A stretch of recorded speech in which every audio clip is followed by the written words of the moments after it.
The Bank of Canada has effectively killed the Canadian real estate market, one of the biggest sectors in the Canadian economy, with the sales numbers in some markets down as much as 50%. And in this video, I want to discuss how much the increasing interest rates have killed buying power, as well as killed qualifying power. There's a slight difference there. And then I want to show you the effect that it's had on the 4 biggest markets in Canada. But before we get into it, do me a favor, hit that subscribe button. I appreciate each and every one of you who does. And also, if you feel so inclined, tap that like button. It really helps for the YouTube algorithm. All right, so welcome back. Today we're discussing the Bank of Canada interest rate increases, and we're very much doing a Canadian real estate update today as well, showing the impact that higher interest rates have had on the Canadian economy. And there's some economists out there that are suggesting that Canada's economy is even in a more perilous position than the US economy when it comes to the housing market. And this very much seems to be true, but there are markets in Canada that are faring better than others. If you take a look at Alberta's market right now, which we'll get into Calgary a little bit later on in this video, Calgary's market is faring much better than the rest of the country because you can still buy a reasonably priced house or an average priced house on an average income, and that is leading to some sustainability in the Calgary real estate market. Now, other markets like Vancouver and Toronto, which we'll also talk about a little bit later on, aren't faring quite as well. And that is largely due to the fact that buying power across Canada has decreased pretty much across the board. And depending on how you look at the numbers, buying power is down by as much as 40%. Now, there's 2 things that are playing into this in the Canadian real estate market. And this is where I'm going to give you a little bit of information, a little bit of data that you may not be hearing elsewhere. Because yes, buying power with interest rates going from basically 1.5% to 5.5%, that would indicate a 40% reduction in buying power. So that's the actual money that is coming out of people's pockets on a monthly basis. It's 40% less, especially if people are renewing into higher fixed rate mortgages or if they are an adjustable rate mortgage. And by the way, if they're on a variable rate mortgage that has a fixed payment, they are probably going to find themselves having significantly less money in their pockets at some point when they hit their trigger rate or when their mortgages come up for renewal. And those are the people who are most exposed to the increasing interest rates, is variable rate borrowers with a fixed payment. All of our clients, thankfully, at Mortgage 360, all of the people who have variable rate mortgages also have adjustable payments. So they're feeling this gradually as interest rates fluctuate. And those fixed rate borrowers, if you haven't already seen it, I'm going to link at the very end of this video to my serious warning for fixed rate borrowers, because they are going to feel some payment shock at some point in the future and they need to be paying attention as well. But the question is this affecting the Canadian housing market and real estate to the extent of 40%? Because you would think if people have a 40% reduction in buying power, then the real estate market is probably going to reduce in value by about 40%. Well, not quite. It doesn't really work that way. And there's 2 big reasons why. One is to do with the qualifying rate, and the other is to do with what we call the lock-in effect. So the lock-in effect, let's start with that. This is a phenomenon that happens in investing. It happens when you buy a car, and it happens in the housing market. And basically what happens is when you purchase something and it goes down in value, you have a tendency to hold on to it for longer, hoping that the value comes back so that you don't lose money on it. And that's what's largely happening in the Canadian real estate market. And you'll see that in the new listings numbers, because you would think that when the housing market is crashing, everybody would be rushing to sell, but that isn't what actually happens. In fact, new listing numbers actually go down because people want to hold on, especially if they have one of those super low fixed rate mortgages. They're going to want to hold on to that rate and that property, hoping that the values come back. Now, it could be quite some time before values come back. It could be a 5, 10, 15-year process in order to get back to where people purchase those properties, especially in Vancouver and Toronto. But for the most part, people will likely hold on for as long as they can. Now, the second reason why we're not seeing a 40% drop in housing prices is the qualifying rate, because the qualifying rate for the last several years has been around 5%. And now that interest rates are around 5%, the qualifying rate has gone up to about 7%, or 2% above what the contract rate or the rate that people would actually borrow at.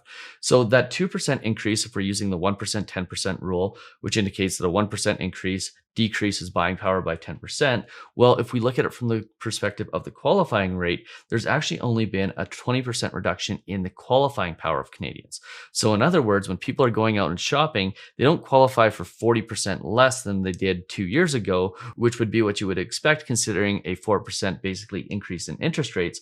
No, they only qualify for 20% less because that qualifying rate was already at 5%. So there's only a 2% gap, even though interest rates have gone up by 3 or 4%, which is a large part of the reason why we're not seeing a huge reduction in prices, is because there's only a 20% reduction in buying power. And in places like Calgary and Edmonton and Saskatchewan and Manitoba and Halifax, where people aren't buying necessarily at the maximum amount that they can borrow, well, that 20% reduction in buying power doesn't really make a huge difference. Now, in Toronto and Vancouver, it does, but combined with the lock-in effect, we're seeing reductions in prices in that 9 to 10% range. In fact, Vancouver is exactly at 9.2%, and that's because we've got that combination of the headwind of interest rates and that lock-in effect that is holding prices up higher than what you would expect on a purely numbers basis. So then the question becomes, how much are the increases in interest rates actually having an effect on the Canadian real estate market? And the answer to that is, depending on the market, it is having a different impact. So we're going to go from west to east, and we're going to talk about the 4 biggest markets in Canada. We're going to talk about Vancouver, Calgary, Toronto, and Montreal. And if we take a look, starting with Vancouver, we're going to look at 2 numbers here. We're going to look at the average price or the benchmark price, and we're going to look at the number of sales. And the number of sales in Vancouver, which is this number right here, is down almost 45% or just over 45% compared to last year.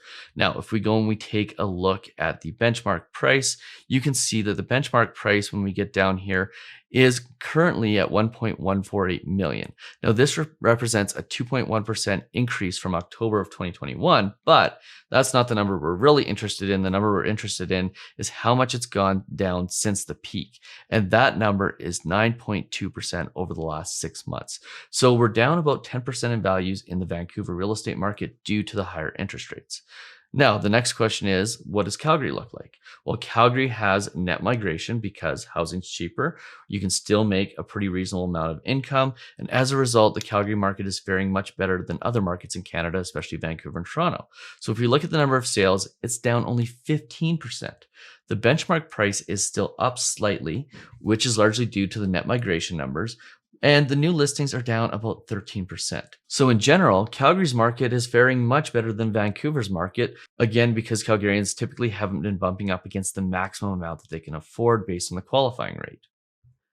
Then if we start to take a look at the TREB market, and there's a whole bunch of stats here, well, the TREB market is again down 49%. And for those of you who aren't in the know, TREB is the Toronto Real Estate Board. They're down 49% with respect to sales. So again, this is a larger reduction than Vancouver. But what we're seeing is when we get into those markets that were super exuberant during the pandemic with lots of buying and lots of craziness, well, those markets are faring far worse right now than some of the other markets.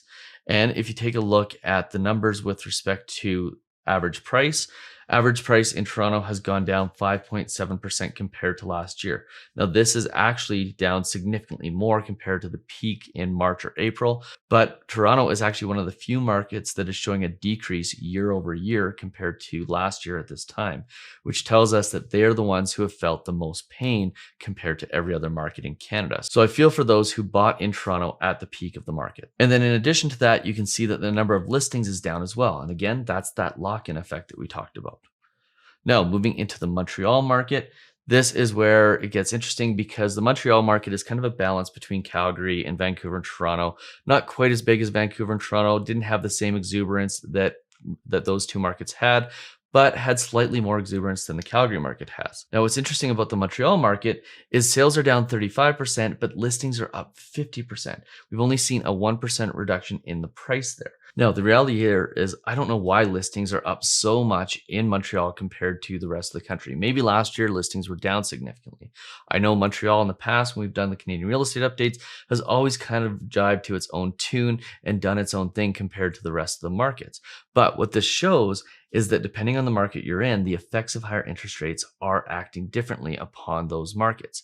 So if you're looking at buying and purchasing a property, you need to look at the individual market that you are buying in order to understand what's actually going on there. And in our Home Buyer Masterclass, we put together a way to assess your market with 5 different statistics that we look at in every single market in order to determine whether or not it's the right time to buy based on your time horizon. Now, that particular piece of information is one of those hidden gems. So we only share it with people who take our courses and our clients. So if you want access to that, we've opened up 10 more spots, which we're going to do every single month for our Home Buyer Masterclass. You can go to homebuyermasterclass.ca in order to check it out. But that class is set up to help anybody who is in the 3-month to 3-year range of purchasing a property, have the information they need at the time they need it in order to make the absolute best decisions with respect to buying a home going forward. Because it's a crazy market, there's going to be lots of buying opportunities out there. There already is. And having the right information with the right realtor and the right mortgage broker and the right team, which we teach you how to put together in the Homebuyer Masterclass, is going to be vitally important. Education is everything. That's the one thing we realized coming out of the pandemic. And we've set that course up so it is so cheap that anybody who's looking at buying a home can definitely afford it. And you'll also get a really amazing offer from Mortgage 360 if you do end up taking that course. So go to homebuyermasterclass.ca. If you found this video useful, do me a favor and hit that subscribe button and the like button. And I'm going to link to that video, a serious warning for fixed rate mortgage holders, right here. We'll see you on the next one.